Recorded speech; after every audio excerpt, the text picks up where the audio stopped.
So I was raised, evangelical fundamentalist, and I left the iblp ATI cult, like more formally, when I was 22, and after that I wasn't allowed to have any communication with my 8 younger siblings, many of whom I had a big part in raising.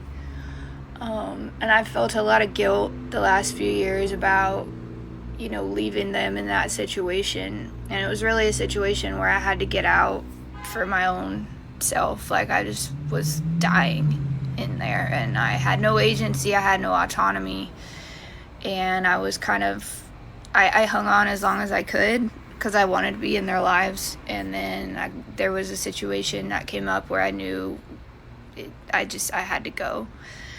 And so I left. And, you lose everything when you leave a cult. And I've really had a lot of guilt about not being able to save them or keep them safe or know how they're doing or anything.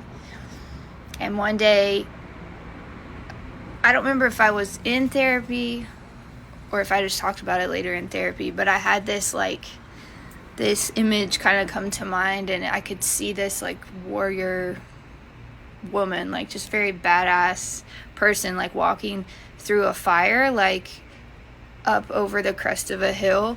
And I could tell that I was supposed to, this warrior woman was supposed to be me.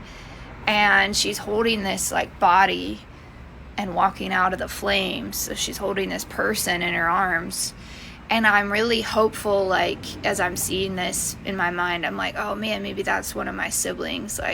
Maybe this is supposed to mean that I somehow still can save them.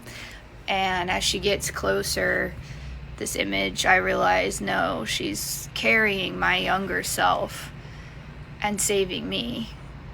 And it's me saving me. And it hit me so hard, and was this just kind of revelation of I still am gonna feel probably guilty and survivor's guilt about leaving my siblings in that. And I've done things to try to see if they're safe, but there's really not a lot I can do. But it was so powerful to see that I was able to save myself, and I wouldn't have been no good to anybody else if I hadn't done that. And I don't know, I think sometimes we forget that saving ourselves and making those difficult choices is important and allows us to later be able to share our stories and hopefully help people leave situations they need to leave.